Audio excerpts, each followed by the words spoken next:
Welcome to our channel I K education. ये lecture series जिसमें हम एंशियंट इंडिया हिस्ट्री को कवर कर रहे हैं। This lecture series is preparing for all competitive examination. हम सिंपल एंड आसान वे में आपको इंडिया के इतिहास को समझाएंगे। आज का जो हमारा टॉपिक होने वाला है वो है मौर्यन एम्पायर। तो लेक्चर में आगे बढ़ने से पहले आपसे रिक्वेस्ट है कि हमारे चैनल को सपोर्ट कीजिए, और आपका सपोर्ट ये है कि चैनल को सब्सक्राइब करना, लाइक करके आगे शेयर करना। मौर्यन एम्पायर जो मोस्ट इम्पॉर्टेंट है एग्जाम्स के लिए, और हम है ना इसको है ना बहुत सिस्टमेटिक तरीके से इस पे बात करेंगे। तो हम इंट्रोडक्शन पे बात करेंगे, मौर्यन के ओरिजिन्स के रिगार्डिंग अलग अलग व्यू है उस पे मैं आपको बता दूंगा। मौर्यन रूलर है जिसमें हम 4 रूलर को देखेंगे। चंद्रगुप्त मौर्य है, बिंदुसार है, अशोक है, और आखिरी जो रूलर है बृहद्रथ। तो इनके बारे में हम बात करेंगे, ठीक है। मौर्यन आर्ट एंड आर्किटेक्चर है जिसमें मेजर इंस्क्रिप्शन है, माइनर इंस्क्रिप्शन है जिसमें पिलर आ जाते हैं, रिडिक्ट आ जाते हैं। तो इनको हम है ना डिटेल के साथ देखेंगे। और अशोका के जो ये अशोका के है ना पिलर इंस्क्रिप्शन, तो इसको भी हमें ना इनकी जो लोकेशंस है कहाँ कहाँ है इसको मैं आपको याद करवा दूंगा और बहुत आसान से तरीके से बताऊंगा।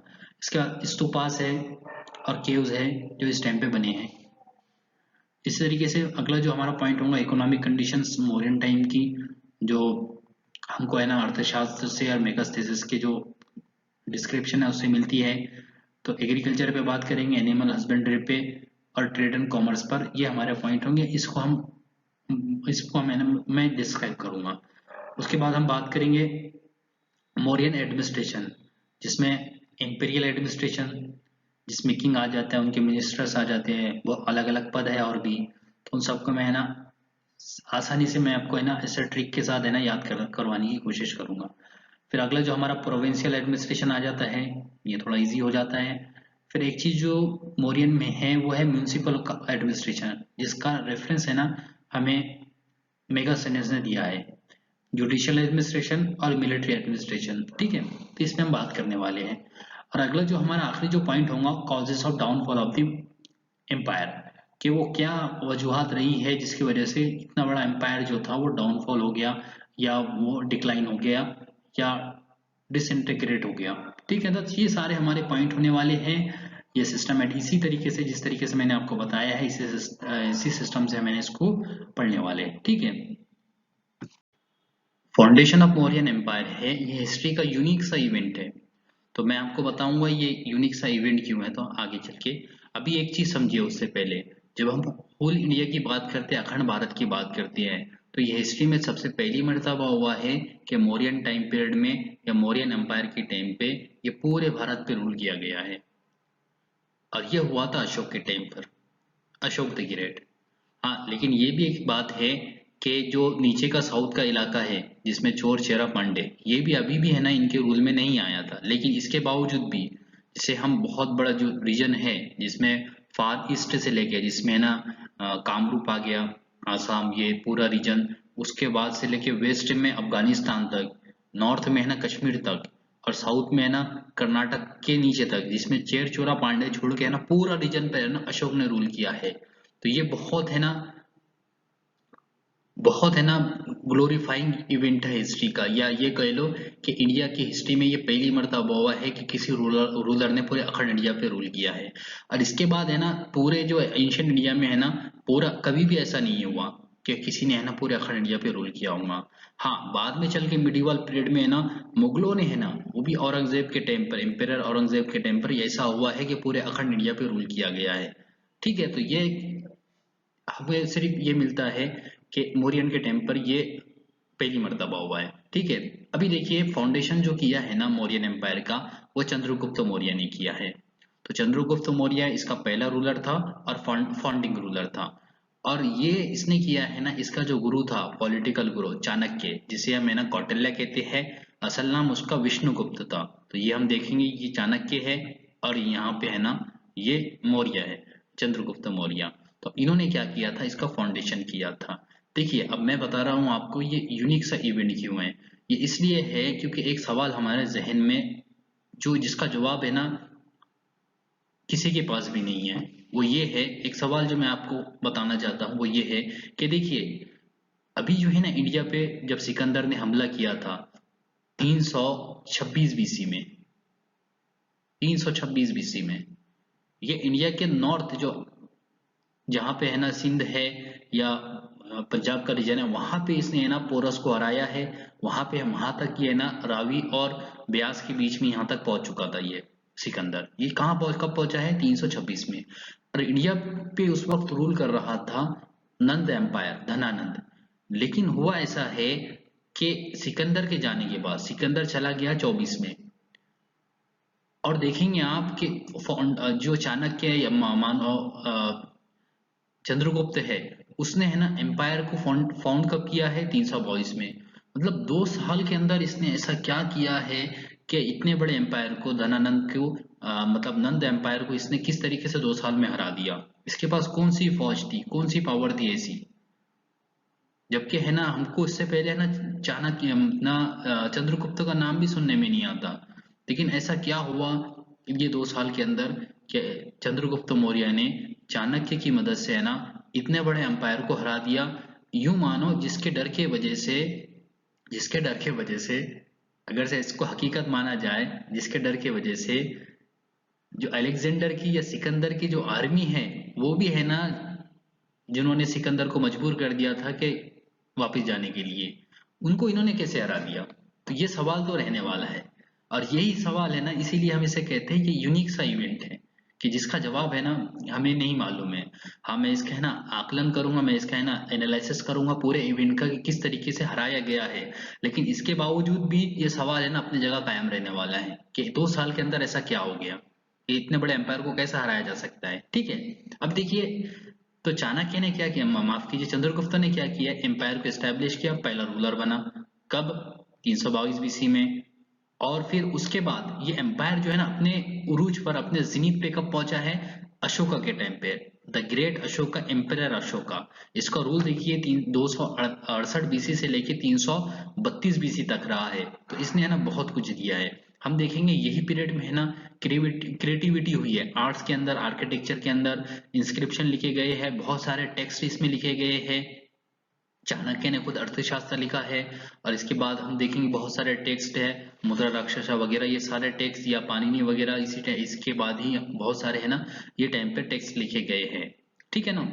और ये पूरा जो है ना हम देखेंगे कि इसके अंदर बहुत सारी चीजें भी थी, जैसा कि कास्ट सिस्टम है ना अभी भी वैसे ही था जैसा है ना, और भी मजबूत होता चला गया। वुमेन्स की पोजीशन है तो ये भी है ना घटती चली गई। तो यह भी इसमें है ना थोड़े से इसके क्या थे मालूम है, वीकनेस थी। ठीक है। ओरिजिन ऑफ मौर्यन एम्पायर, तो ये बहुत इंटरेस्टिंग सा होने वाला है। मैं आपको है ना वो पूरा बैकग्राउंड जिसमें है ना मौर्यन एम्पायर बना है, कौटिल्य जिसे हमें ना चाणक्य कहते हैं, वो उसने किस तरीके से है ना चंद्रगुप्त की हेल्प की है, या पूरा वो बैकग्राउंड है ना आपको है ना क्लियर करते चलूंगा। और मैं है ना आपको है ना बहुत सारी चीजें इंटरेस्टिंग है ना आपको क्वेश्चंस भी इसमें राइज करते चलूंगा। तो ये बहुत इंटरेस्टिंग होने वाला है, थोड़ा सा आप है ना गौर से सुनिए इसे। तो हम जब ओरिजिन की बात करते हैं किसी भी डायनेस्टी की या किसी भी पर्सनैलिटी की, तो उसमें हम चेक करते हैं, ट्रेस करते हैं, या इसको लिंक या खोज करने की कोशिश करते हैं कि भाई ये किसी से बिलोंग तो नहीं करता, या कौन सा बैकग्राउंड से आता है, या इसके रिगार्डिंग हमारे पास कोई अदर इंफॉर्मेशन है। अगर से हमको ये पता चल जाता है तो हमारी जो नॉलेज है ना उसमें और रिचनेस आ जाती है, हमारे पास बहुत ज़्यादा इंफॉर्मेशन आ जाती है। तो इसी तरीके से जब मौर्यन एम्पायर की बात करते हैं, चंद्रगुप्त मौर्य की बात करते हैं, तो चंद्रगुप्त मौर्य हमें है ना जब हम बात कर रहे थे नंदा एम्पायर की, तो वहां पे हमको इस तरीके से, या फिर हम अलेक्जेंडर की, तो वहां पे है ना हमको है ना चंद्रगुप्त मौर्य की जैसी कोई पर्सनैलिटी हमको नजर नहीं आती। लेकिन एकदम से बाद में सीन में आता है और अपना एम्पायर बना लेता है, नंदा डायनेस्टी को हराता है, एम्पायर बना लेता है। तो फिर हम सोचते हैं ये आया कहाँ से, ये चंद्रगुप्त मौर्य था कौन, और ये जो मौर्यन एम्पायर जो ये मौर्य रखा गया है ये क्या चीज है। ठीक है ना। तो यही ये क्वेश्चंस होते हैं जिसके आंसर हम तलाश करने की कोशिश करते हैं। तो देखिए जो मौर्यन नेम है ये हमें कहीं पे भी है ना, जैसे कि अशोका के इंस्क्रिप्शन है उसमें भी हमें ये वर्ड नहीं मिलता मौर्य, और मेगास्थेसिस की इंडिका है उसमें भी नहीं मिलता। हमें ये कहाँ से मिलता है? हमें ये मिलता है जैसे कि जूनागढ़ रॉक इंस्क्रिप्शन है रुद्रमन का, ये जूनागढ़ में है। मैं आपको लोकेशंस बताऊंगा, उसकी इंपॉर्टेंट भी आगे बताने वाला हूँ। पुराण है बहुत सारे, इस टाइम पे बहुत सारे पुराण लिखने शुरू हो गए थे, तो हमको पुराण में है ना ये वर्ड मिलता है मौर्य। तमिल संगम लिटरेचर है साउथ का, उसमें हमको मौर्यन के बारे में ये वर्ड के बारे में मिलता है। बुद्धिस्ट टेक्स्ट है, जैन टेक्स्ट है, इसमें हमको मौर्यन के बारे में जो वर्ड है ना मौर्य, इसके बारे में मिलता है। ठीक है ना। अब देखिए जो बुद्धिस्ट टेक्स्ट है इसमें क्या कहा गया है। चलो बुद्धिस्ट टेक्स्ट से पहले मैं ना आपको है ना जैन टेक्स्ट के बारे में बताता हूँ। ये बुद्धिस्ट टेक्स्ट के रिगार्डिंग है ना बहुत इंटरेस्टिंग सी एक कहानी है, इसी में मैं आपको बताने वाला हूँ। लेकिन पहले है ना जैन टेक्स्ट के बारे में। तो जैन टेक्स्ट ये कहता है कि ये जो है ना, देखो मौर्य की मीनिंग वही लिया जाता है पीकॉक, पीकॉक। ठीक है। और जैन ये कहते हैं कि ये जो था ना चंद्रगुप्त मौर्य, ये ब्राह्मण फैमिली से बिलोंग करता था। इसी तरीके से जो ब्राह्मणिकल स्क्रिप्चर है वो ये कहते थे कि चंद्रगुप्त मौर्य है ना ये क्षत्रिय फैमिली से बिलोंग करता था। तो दो व्यू हमारे पास है, एक जैन टेक्स्ट है वो ये कह रहे हैं कि ब्राह्मण है, ब्राह्मण खुद ये कह रहे हैं कि नहीं ये क्षत्रिय है। ठीक है।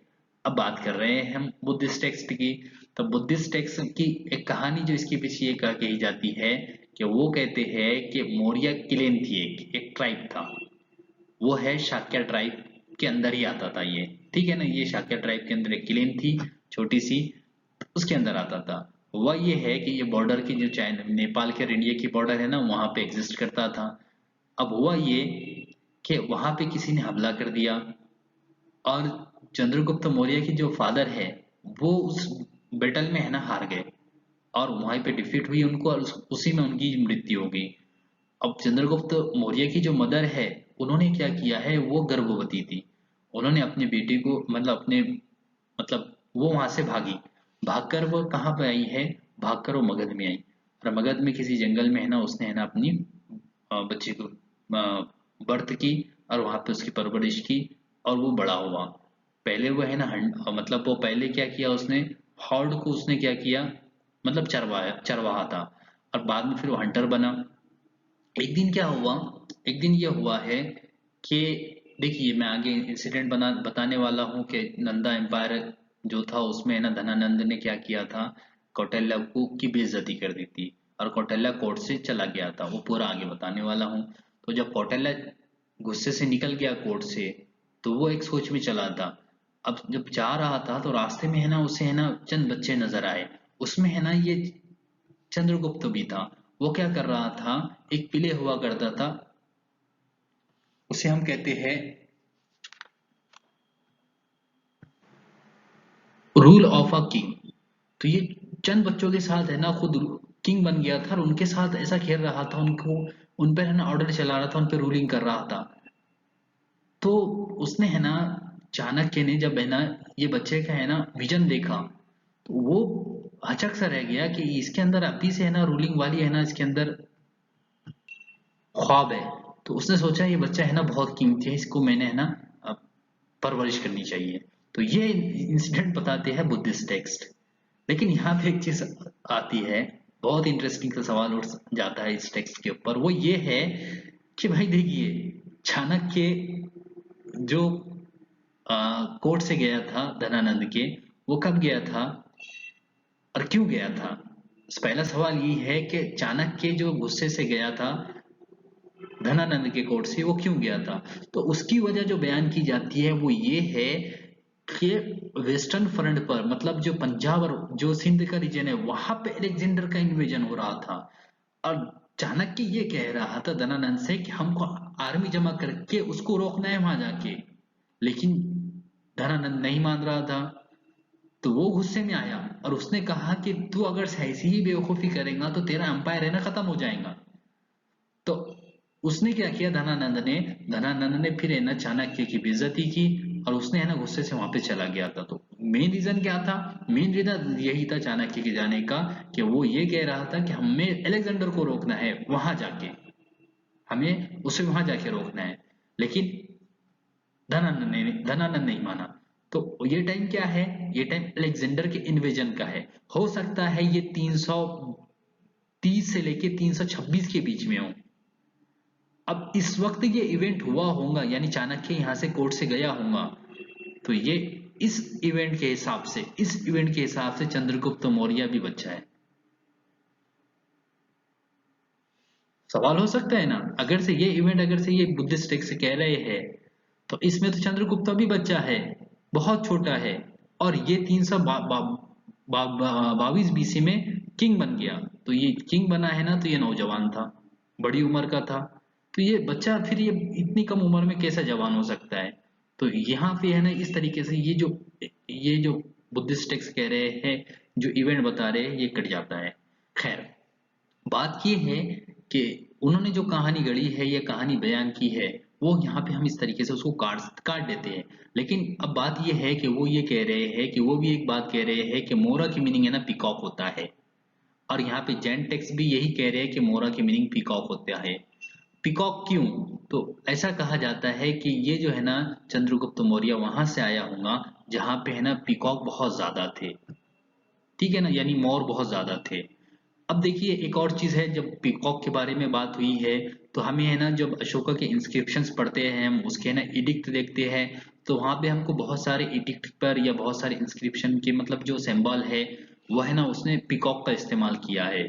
तो हिस्टोरियन ऐसा मानते हैं कि ये जो पीकॉक है ना, ये है ना नेशनल एम्ब्लेम होगा मौर्यन एम्पायर का, ठीक है।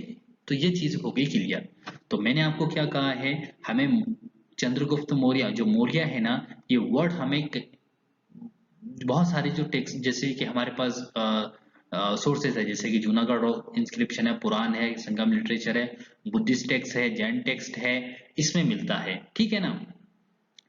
तो इसमें हमें मौर्यन के बारे में मिलता है। और जैसा कि हमारे पास जैन टेक्स्ट है, वो चंद्रगुप्त मौर्य को ब्राह्मण कहते हैं, और क्षत्रिय मतलब ब्राह्मण है उसे क्षत्रिय कहते हैं। इतना आपको यहाँ पे क्लियर हो गया होगा, और आगे आपको और भी समझाता हूँ।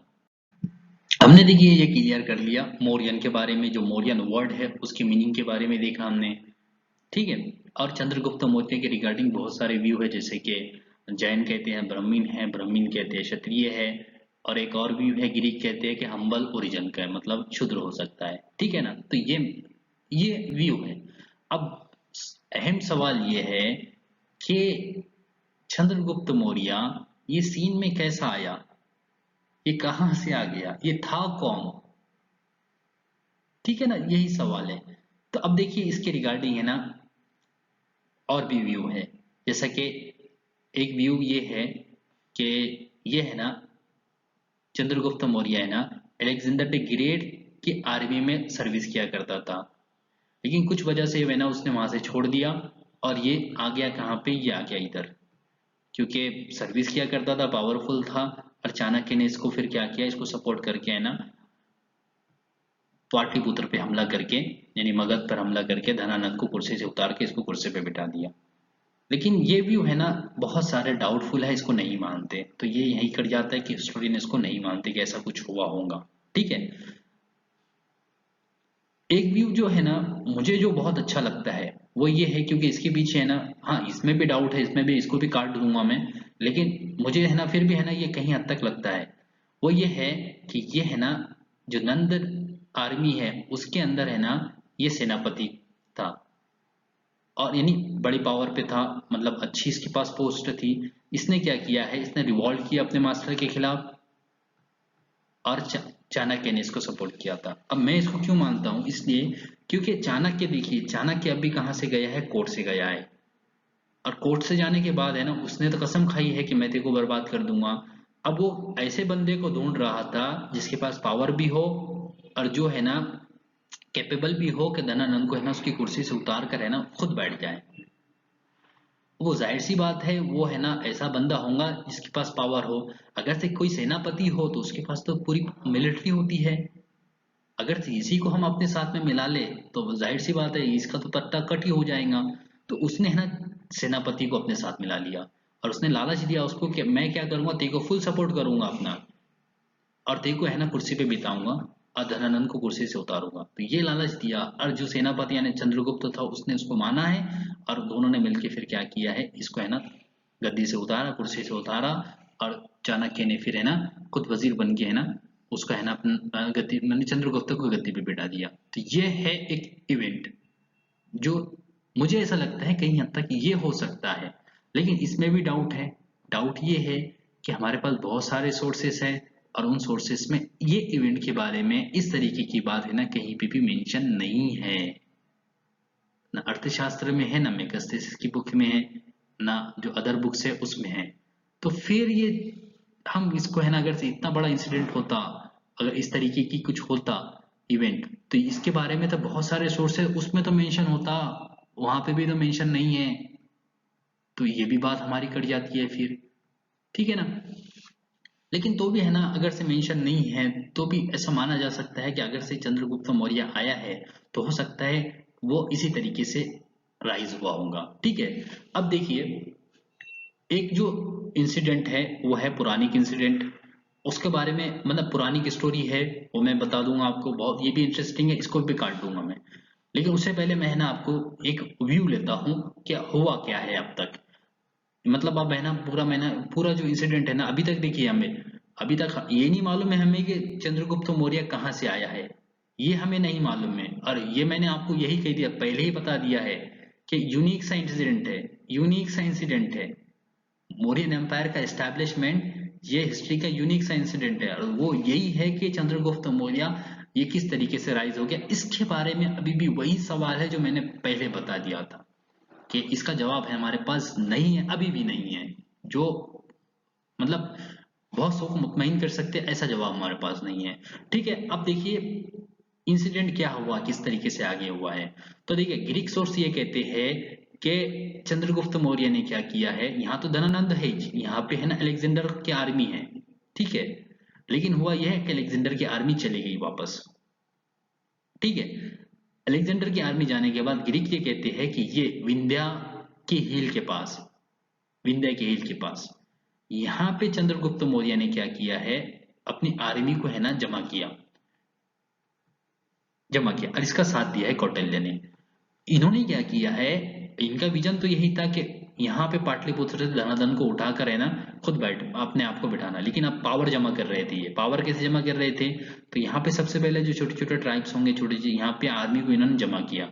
यहाँ पे आर्मी को जमा करने के बाद ये पहुंचे यहाँ पे, जब यहाँ पहुंचे इन्होंने तो यहाँ पे तो पूरा तीतर बतर हो गया था, क्योंकि अलेक्जेंडर जब गया है यहाँ से तो इसने तो मतलब जितने भी यहाँ पे ट्राइब्स थे, जितने डायनेस्टीज थे, जितने किंगडम थे वो सबको हरा के चला गया, तो वहाँ पे है ना पूरे पावर वीक हो गया था पूरा।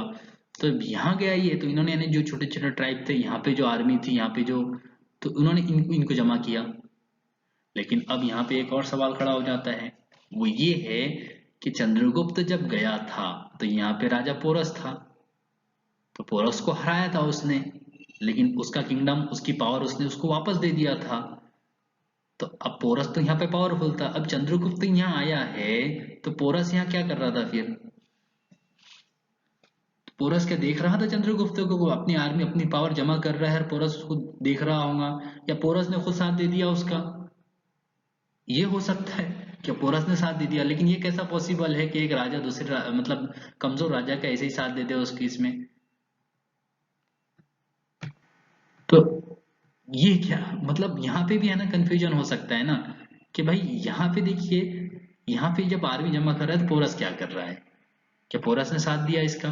खैर कि हमको इसके बारे में भी हमारे पास इंफॉर्मेशन नहीं है, बस इवेंट सुनिए क्या हुआ है। तो ग्रीक ये कह रहे हैं कि यहाँ पे है ना इसने इस यहाँ से उरूज हुआ, यहाँ पे इसने है ना अपनी आर्मी जमा किया, यहाँ से आगे बढ़ा पंजाब के रीजन में, यहाँ पे जब तीतर बितर था तो उसने है ना इन बिखरे हुए जो ट्राइब थे इनको जमा किया, अपने अम्ब्रेला के तल्ले अपने है ना लीडरशिप के तल्ले इसने इनको जमा किया। अब इस तरीके से इसकी आर्मी होगी बड़ी पावरफुल, ठीक है। अब आर्मी पावरफुल होने के बाद चाणक्य ने क्या सोचा, अब हमारे पास पावर है तो हमें अब हमला कर देना चाहिए मगध पर। तो ये आए और इन्होंने डायरेक्ट से हमला कर दिया मगध पर और बुरी तरीके से हारे, बहुत बुरी तरीके से, और भागना पड़ा इनको वापस। अब पुरानी जो स्टोरी है यहाँ पे वो बहुत इंटरेस्टिंग सी, आपने कहीं मर्तबा सुनी होंगी। जब ये वापस जा रहे थे बहुत बहुत शर्मिंदा थे और इन्हें समझ ही नहीं आ रहा था कि हम कैसा हार गए, क्यों हमने बेवकूफ़ी कर ली इतनी बड़ी। तो ये जब जंगल से जा रहे थे तो हुआ ये है कि वहां पर है ना, वहां पे एक कुटिया थी और वहां पे है ना एक माँ थी और उसके कुछ बच्चे थे। वो खाना मतलब उसने खाना बनाई थी, चावल बनाई थी, राइस बनाई थी, और गरम गरम चावल उसने है ना अपने बच्चों को थाली में दिया। बच्चे ने क्या किया, छोटा सा बच्चा था, उसने है ना डायरेक्ट है ना बीच में हाथ डाल दिया और उसको लग गया झटका। थाली के बीच में हाथ डाल दिया, गरम गरम थे, उसको बैठ गया झटका। अब झटका बैठा उसको जोर से, तो उसने चीख मारा। तो उसकी माँ आई दौड़ते हुए कि बेवकूफ, तू भी चाणक्य और कौटिल्य की जैसी बेवकूफी कर रहा है, किसी भी चीज को बीच से नहीं खाते, साइड से खाते। तो इस तरीके से उसने कहा। अब वहीं से गुजर रहे थे दोनों, इन्होंने सुन लिया। उन्होंने कहा कि वाकई ये तो हकीकत है, हमने भी तो यही गलती की। इतना बड़ा एम्पायर है, हम डायरेक्ट जाके सेंटर पे हमला कर दे रहे, हमने पहले ये चाहिए था इसको साइड साइड से वीक करते। हमने तो ये किया ही नहीं, हमने डायरेक्ट आके सेंटर पे हमला कर दिया। तो इन्होंने ये इस इवेंट से सीख सीखी। लेकिन ये भी डाउटफुल है। वजह ये है कि ये कैसा कोइंसिडेंट हो सकता है कि एक झोपड़ी में रहने वाली माँ वो अपने बच्चों को ये नसीहत कर रहे हैं और वहीं से ये दोनों गुजर गए। तो ये डाउटफुल है। दूसरा इंसिडेंट ये हो सकता है कि एक कुटिया में रहने वाली, एक मतलब जंगल में रहने वाली औरत, उसको है ना ये स्टेट के मेथड से कैसे इतना ज्यादा इंफॉर्मेशन है कि यहाँ पे मतलब चाणक्य और मतलब जो पॉलिटिकल इंसिडेंट हो रहे हैं, तो उसको कहाँ से इंफॉर्मेशन आ गई इतनी। हमारे तो आज देहातियों को दुनिया में क्या चल रहा है वो पता नहीं चलता, तो जंगल में रहने वाली औरत को कैसे पता चल गया।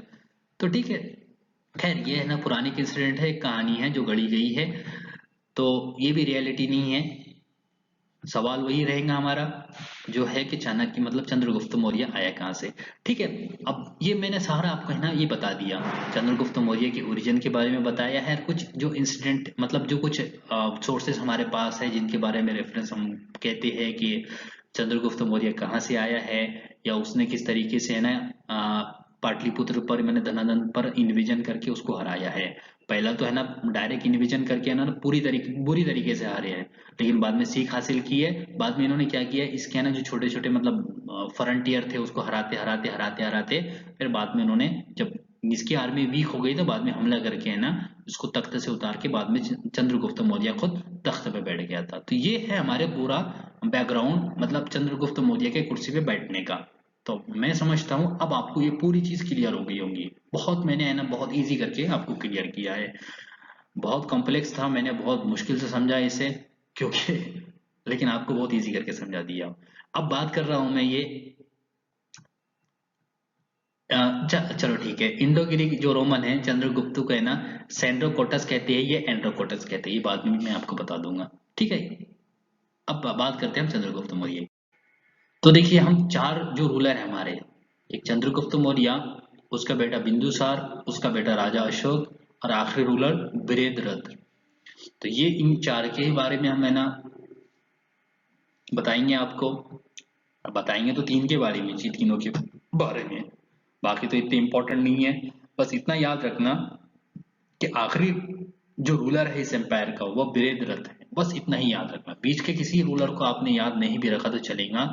इन तीन के बारे में इंफॉर्मेशन है, चंद्रगुप्त मौर्य के बारे में एक लिमिटेड इंफॉर्मेशन है, बिंदुसार के बारे में लिमिटेड इंफॉर्मेशन है, अशोक के बारे में बहुत ज्यादा इंफॉर्मेशन है।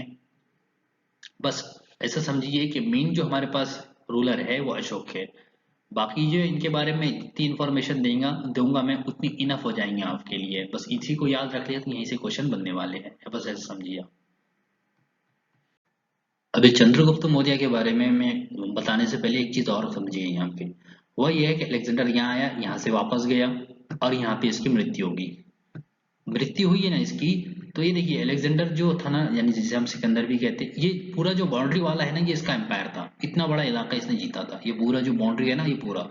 लेकिन इसके जाने के बाद ही ये जो इसका एम्पायर टूट गया, एक इजिप्ट अलग हो गया, सीरिया के पास से मतलब इराक के पास से जो इधर का ये अलग हो गया, और यहाँ से ईरान, अफगानिस्तान, और जो ईरान है मतलब इराक, ईरान, अफगानिस्तान, ये अलग हो गया। तो ये रीजन है, ये जो कहलाई है ये सेलोकस डायनेस्टी कहलाई है बाद में।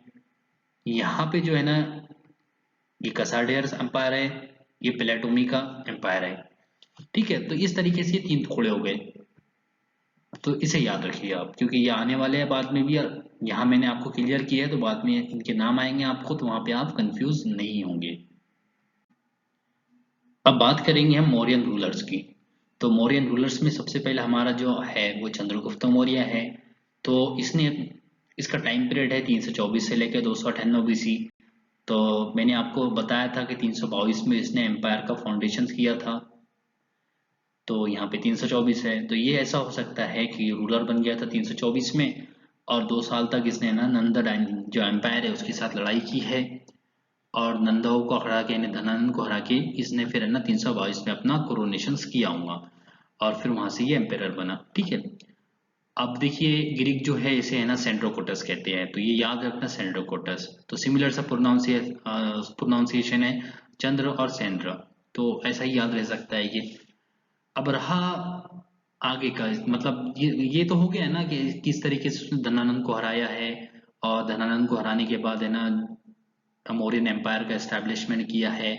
तो ये पूरा बैकग्राउंड जो मैंने पीछे हुआ है ये मैंने पूरा आपको बता चुका हूँ। ठीक है, तो यहाँ पे मैं इसको रिपीट करने की जरूरत नहीं है। तो यहाँ पे उसने अपने एम्पायर अपना एस्टेब्लिश कर लिया है। जो पावर है ना नंदाओं के पास थी, जो मिलिट्री थी, वो पूरी अब किसके पास आ गई? जितनी टेरिटरी पे वो रूल किया करते हैं उससे ज्यादा टेरिटरी पे अब इसने रूल करना शुरू कर दिया था। अब देखिए पीछे ये भी बता चुका हूँ आपको कि अलेक्जेंडर के बाद है ना उसका जो एम्पायर था वो भी टुकड़े हो गया है। अब वो टुकड़े ये ट्रेटी से हुआ है, ट्री पेराडेसस। ये ट्रेटी हुई है 321 बीसी में, है ना। अलेक्जेंडर के मौत के 2 साल के बाद ही उसका एम्पायर है ना कोलैप्स हो गया, मतलब कोलैप्स तो नहीं हुआ लेकिन वो टूट गया था, वो 3 हिस्सों में बट गया था। तो ये उसके है ना कमांडर था सेलोकस निकेटर। इसके हिस्से में आया था ईरान, इराक और जो अफगानिस्तान है ना, ये पूरा रीजन इसके हिस्से में आया था, यहाँ तक कि ये पूरा सिंध रिवर तक सो निकेटर के हिस्से में आया था। अब देखिए अब यहाँ तक बॉर्डर बन गई है किसकी? यहाँ से एम्पायर है चंद्रगुप्त का, इधर से एम्पायर है सेलेकस निकेटर का। तो अब ये दोनों है ना पड़ोसी पड़ोसी बन गए हैं। अब जाहिर सी बात है कुछ वक्त तो अच्छे अच्छे इनके रिलेशन रहे, लेकिन जाहिर सी बात है दो बड़े एम्पायर है तो वार तो होंगी उनके दरमियान। तो 305 बीसी में इन दोनों के दरमियान वार हुई हुई है, और ये वार हुई है ना तो इसमें विजेता रहा है हमारा चंद्रगुप्त मौर्य, और सेल्यूकस निकेटर है ना बुरी तरीके से हारा। अब हारने के बाद इसने है ना ट्रेटी कर ली। अब ये ट्रेटी बहुत इंपॉर्टेंट है। टेडी के रूप से क्या हुआ है, इसने क्या किया है, इसने हेरत, कंधार, बलूचिस्तान, काबुल, ये देखिए नाम है। बलूचिस्तान का जेड्रोसिया है, हेराचोसिया कंधार, ये काबल, बैक्टीरिया बुखारा मतलब ये बैक्टीरिया बुखारा कहते हैं। तो ये पूरा मतलब ये जो रीजन है ना इनके ग्रीक नेम है ये। तो ये पूरा रीजन क्या किया इसने, ये चंद्रगुप्त मौर्य को दे दिया। अब देखिए चंद्रगुप्त मौर्य है ना, इसका एम्पायर कहाँ तक बढ़ गया? इसका एम्पायर है ना ये बढ़ गया है यहाँ तक। ठीक है, ये हो गया इसका एम्पायर। तो इस ट्रेटी के रूल से इसने दे दिया। अब बदले में क्या मिले? बदले में इसने है ना 500 वॉर एलिफेंट लिया है, 500 वॉर एलिफेंट। ठीक है ना, ये चंद्रगुप्त मौर्य से। वॉर एलिफेंट है ना मोस्ट इंपॉर्टेंट है, क्योंकि इंडिया में पाए जाते थे और ये इस्तेमाल करते थे। बाद में भी आप देखेंगे बहुत से रूलरों ने इस तरीके से काम किया है। तो इसने वार की क्योंकि इसके जो कॉन्फ्लिक्ट है ना वो जो तीन ये देते ना, इसके तीन जो एम्पायर जो बढ़ गए थे, मतलब एक तो ग्रीक में था, एक तो इजिप्ट में था और एक ये था, तो ये इनके साथ लड़ता था फिर, मतलब आपस में लड़ते थे और वो लड़ लड़ के कोलैप्स हो गए। ठीक है, तो ये हुआ है, ट्रीटी हुई है। उसके रूल से है ना ये पूरा रीजन उसने सरेंडर किया। सरेंडर करने के बाद उसके वापस में क्या किया उसने, 500 वार एलिफेंट चंद्रगुप्त मौर्य से लिया। और एक और चीज हुई है, मैट्रिमोनियल रिलेशन हुआ ये है कि चंद्रगुप्त मौर्य ने अपनी बेटी जिसका नाम है ना हेलेना था, यहाँ लिखा हुआ है कहीं हेलेना नहीं है, ठीक है, तो हेलेना उसकी बेटी थी, उसने है ना चंद्रगुप्त मौर्य से उसकी मैरिज कर दिया। तो ये देखिए ये ट्रीटी हुई है दोनों के दरमियान, एक तरफ चंद्रगुप्त मौर्य है दूसरी तरफ सेलेकस निकेटर है। तो यह ट्रीटी के रूप से उसने है ना अपनी बेटी की शादी जो है ना इससे कर दी थी। ठीक है, एक और चीज हुई है कि इसने है ना एम्बेसडर एक्सचेंज किया है। सेलेकस निकेटर ने अपना एम्बेसडर इंडिया में भेजा जिसका नाम मेगास्थेनिस था। ये मेगास्थेनिस ने ये मौर्यन कोर्ट में आया है, और ये 304 बीसी से लेके 298 बीसी तक, मतलब 6 साल तक वो कहाँ रहा है, वो है ना मौर्यन कोर्ट में रहा है और उसके रिगार्डिंग है ना उसने बहुत सारी इंफॉर्मेशन लिखी है। अब ये तो हो सकता है एम्बेसडर एक्सचेंज किया है, तो हो सकता है इंडिया का भी कोई एम्बेसडर है ना वहां गया, सेनेटर के कोर्ट में गया होगा जब उधर से आया है तो ये पॉसिबिलिटी है, लेकिन हमारे पास इसके रिगार्डिंग कोई इंफॉर्मेशन नहीं है। तो ठीक है, तो ये एक व्यू हो, मतलब ये एज्यूम्शंस कर सकते हैं हम कि इस तरीके से हुआ होगा, लेकिन हमारे पास ऐसा कोई व्यू मतलब मतलब रेफरेंस नहीं है कि ऐसा कोई एम्बेसडर वहां गया है, लेकिन ये हुआ होगा, पॉसिबिलिटी है। ठीक है, तो ये हो गया, ये ट्रिटी है, बस ये ट्रिटी इंपॉर्टेंट है, मोस्ट मोस्ट बस चंद चीजें है इसके अंदर कि ये जो रीजन है, अगर से हो सके आपको तो ये ग्रीक नेम है, ये याद रख सकते हैं आप, अगर से आपको है ना आंसर अगर से लिखना है तो। अलावा इसके बेटी दिया इसने, 500 बार एलिफेंट लिया, और आप देखेंगे मेगास्थेनेस को इसने भेजा है। ठीक है, अब बात करेंगे एक्सटेंशन ऑफ एम्पायर की, ये बात कर रहे हैं हम चंद्रगुप्त मौर्य की। ठीक है ना, तो देखिए हमको मालूम था कि नंदा हारे तो नंद का एम्पायर अच्छा था, बड़ा था, तो उसके अकॉर्डिंग देखिए, सिर्फ देखिए ये जो कलिंग है ना, कलिंग छुटा हुआ है, इसको तो बाद में क्या किया है चंद्रगुप्त मतलब अशोक ने कैप्चर किया है ना। तो हम देखेंगे बिहार है, पार्ट ऑफ थोड़ा सा उड़ीसा है, बंगाल है, ये बंगाल है, और डेक्कन है, ये डेक्कन है, और मैसूर तक, ये मैसूर यहाँ पे आ जाता है। ठीक है ना, तो नॉर्थ में देखिए ये पूरा रीजन, यहाँ पे राजस्थान है, यहाँ पे गुजरात है, यूपी है, और मध्य प्रदेश है, और ये पूरा रीजन है ना, ये इसके हाथ में था। ठीक है, ये चंद्रगुप्त मौर्य के, और ये अकॉर्डिंग टू ट्रीटी हुई है दोनों के दरमियान से, लोगस के और इसके, चंद्रगुप्त मौर्य के, तो ये पूरा रीजन इसके हाथ में आ गया, तो ये इतना एम्पायर इसका था। हम देखेंगे और भी हमारे पास कुछ सोर्सेस है जो हमको ये क्लियर करते हैं कि हाँ भाई ये रीजन पर ये रूल मतलब चंद्रगुप्त मौर्य रूल किया करता हूँ, जैसे कि रुद्रमन का इंस्क्रिप्शन है जो कठियावाड़ यहाँ पे मिलता है हमें। तो यहाँ पे इंस्क्रिप्शन मिला है जो ये बताता है कि यहाँ पे चंद्रगुप्त मौर्य ने क्या किया था, सुदर्शन लेक बनाया था। तो जाहिर सी बात है जब यहाँ लेक बना रहा है तो यहाँ जाहिर सी बात है यहाँ पे उसका कोई है ना मतलब गवर्नर रूल किया करता होगा, और वो गवर्नर ने ये इंस्क्रिप्शन लिखा है, उसमें उसने ये बताया है। ठीक है, सोपारा में हमको है ना अशोका का इंस्क्रिप्शन मिलता है, यहाँ सोपारा है, नाला सोपारा सुने होंगे आपने, तो यहाँ पे सोपारा, यहाँ इंस्क्रिप्शन मिलता है, तो ये भी बता देता है कि वेस्टर्न साइड पर यहाँ तक इसकी बाउंड्री थी। इसी तरीके से कोकन में और देखिए मैसूर में खुद है ना, जो ये मैसूर है, तो यहाँ पे हमको खुद जैन लिटरेचर बताती है कि आखिरी पर है ना जब मतलब उसने क्या किया था, अपने